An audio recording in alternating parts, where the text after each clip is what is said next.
Pada suatu malam tahun 1993, di Ashram Prasanti Nilayam, yang dikenal sebagai tempat tinggal damai tertinggi, 4 pria ditemukan tewas ditembak polisi di dalam sebuah kamar pribadi Satya Sai Baba. Cerita resminya, keempat pria ini adalah penyerang yang ingin mencelakai sang guru, tapi banyak yang percaya mereka tahu terlalu banyak. Mereka konon adalah orang-orang dalam yang mungkin pernah menyaksikan atau mengalami langsung hal-hal yang tidak boleh keluar dari balik dinding ashram. Tidak butuh waktu lama sebelum isu lain muncul ke permukaan, laporan demi laporan, pengakuan demi pengakuan mulai menyebar, tidak dari musuh, tapi dari para pengikut setia yang kecewa. Satya Sai Baba, pria berjubah jingga dengan afro lebatnya, diduga melakukan pelecehan seksual terhadap puluhan, bahkan ratusan pemuda pengikutnya. Sebagian kasus dilaporkan ke polisi, sebagian lagi hilang di telan udara. Banyak yang memilih diam karena tekanan atau rasa malu. Salah satu laporan paling menyengat datang dari BBC lewat dokumenter yang berjudul The Secret Swami tahun 2004, yang memuat pengakuan para korban kekerasan seksual dari berbagai negara. Beberapa korban bahkan adalah relawan dan murid di sekolah milik Sai Baba. Laporan lengkap dokumenter tersebut bisa ditemukan pada BBC arsip yang berjudul The Secret Swami. Selain itu, kemampuan Sai Baba memunculkan vibhuti atau abu suci, kalung, bahkan jam tangan dari udara, selama bertahun-tahun dianggap mukjizat oleh para pengikutnya, kemudian dibongkar oleh para pesulap profesional sebagai trik sulap tangan belaka. Basava Premanan, seorang skeptik dan pembongkar spiritual palsu dari India, mendokumentasikan dengan rinci trik-trik yang digunakan Sai Baba.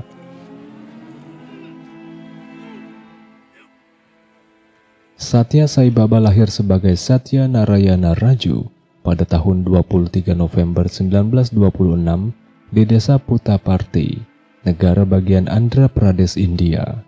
Ia berasal dari keluarga petani Brahmana yang sederhana. Sejak kecil, Raju sudah menunjukkan kepribadian yang tidak biasa. Dia disebut suka memberikan ramalan, menunjukkan kemampuan supranatural, dan menyukai nyanyian religius. Namun peristiwa yang paling monumental terjadi ketika dia berusia 14 tahun, setelah disengat kalajengking dan mengalami semacam koma ringan. Ia terbangun beberapa hari kemudian dan mengumumkan bahwa dirinya adalah inkarnasi dari Sai Baba dari Shirdi, seorang guru sufi terkenal dari abad ke-19. Sejak saat itu, dia mulai menolak sekolah, berbicara seperti seorang guru suci, dan menarik kerumunan pengikut dari seluruh India Selatan. Keluarganya sempat merasa bingung, bahkan menentangnya.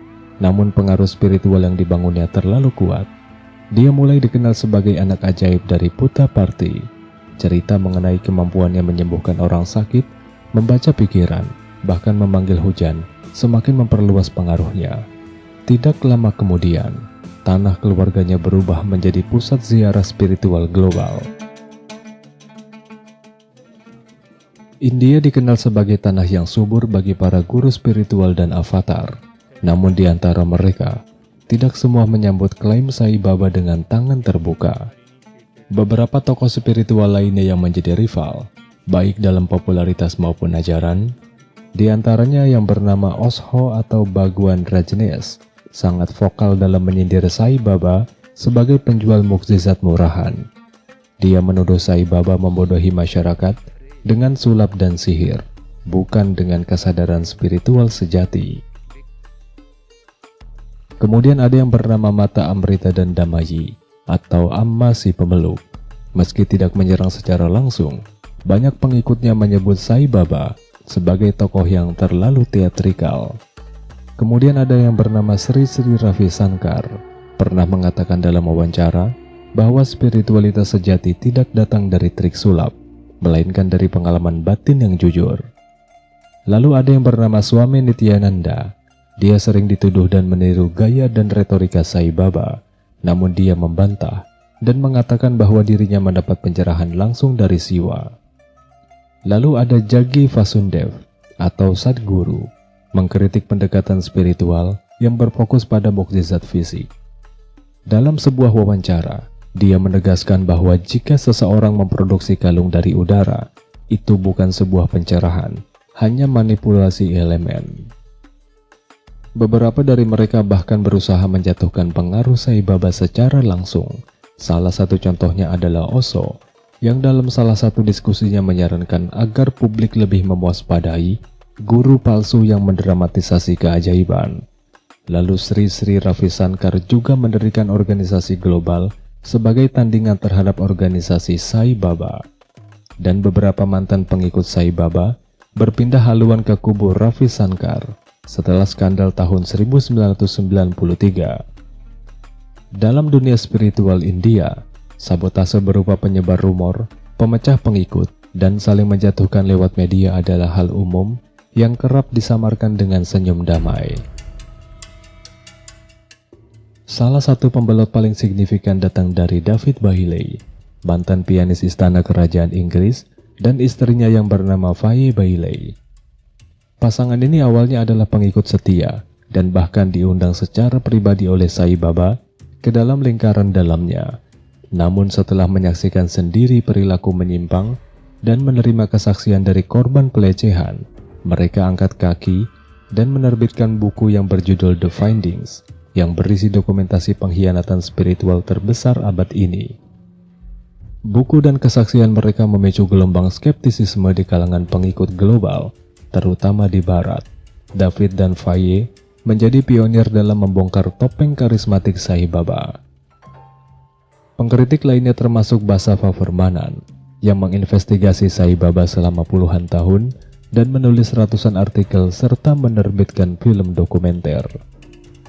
Robert Bridi, mantan profesor Universitas Oslo dan ex-pengikut yang menulis blog serta buku mendetail tentang pengalamannya. Tidak bisa dimungkiri Sai Baba juga mendapat dukungan besar dari tokoh-tokoh dunia, seperti Abdul Kalam, Presiden India, Shankar Dayal Sharma, hingga mantan Perdana Menteri yang bernama Atal Bihari Vajpayee pernah mengunjunginya. Tokoh luar negeri termasuk Presiden Sierra Leone, King Dipendra dari Nepal, Perdana Menteri Mauritius, serta Wakil Presiden Zambia tercatat pernah menghadiri acara di Prasanthi Nilayam. Selain itu, pejabat tinggi dari Jepang, Singapura, dan Malaysia juga tercatat sebagai tamu terhormat. Sai Baba juga pernah meramalkan bahwa dia akan hidup hingga usia 96 tahun. Namun pada kenyataannya, dia meninggal pada usia 84 tahun, yaitu pada 24 April 2011. Ketidaksesuaian ini menimbulkan pertanyaan besar di kalangan pengikutnya. Sebagian mencoba membenarkan dengan menghitung berdasarkan kalender lunar, namun sebagian besar lainnya mulai ragu. Lebih jauh lagi, sempat beredar rumor aneh di media alternatif Indonesia bahwa Sai Baba wafat karena terkena santet oleh seorang pendeta Indonesia bernama Daud Tony. Dia mengklaim bahwa Sai Baba adalah musuh spiritual Presiden Indonesia, namun tidak ada bukti nyata atau kesaksian kredibel yang mendukung klaim ini. Cerita ini lebih menyerupai teori konspirasi dari kalangan evangelis ekstrim. Daud Tony sendiri memang dikenal sering mengaitkan tokoh spiritual timur sebagai agen setan dalam narasinya. Dalam dunia psikologi, banyak ahli mencocokkan profil Satya Sai Baba dengan gejala NPD, yakni Narcissistic Personality Disorder. Keyakinan bahwa dirinya istimewa, haus pujian, tidak memiliki empati, dan kecenderungan manipulatif. Dia juga menunjukkan gejala megalomania, yakni delusi bahwa dirinya adalah pusat dunia. Dalam kasus ini, inkarnasi Tuhan itu sendiri. Sai Baba tidak hanya mengklaim dirinya sebagai Tuhan, tapi juga sebagai sumber semua agama. Dia adalah Yesus, Buddha, dan Allah dalam satu tubuh. Dia bahkan berkata, "I am God, you are God, the only difference is, I know it." Satya Sai Baba meninggal dunia pada tahun 2011, tapi pertanyaannya selalu saja, Apakah dia avatar suci atau manipulatif ulung yang menggunakan mitologi, trauma, dan harapan manusia sebagai panggung sandiwara ilahi? Yang pasti kisah ini belum selesai.